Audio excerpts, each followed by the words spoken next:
next we're going to pull up the rest of the fire control assembly. So this ejector we're going to pull out. We're also going to pull off the lifter for the firing pin block, which is actually hiding in here. If I can get it to move, you'll see it. And also the Sear actuator. So what I'm going to do is this pin right here, I'm going to punch it out from the opposite side right here.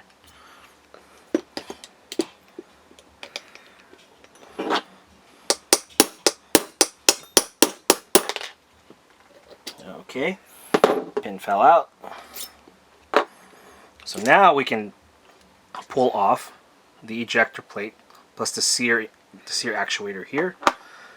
And if I can get my punch in here, I can pull this firing pin block or firing pin plate lifter for the firing pin.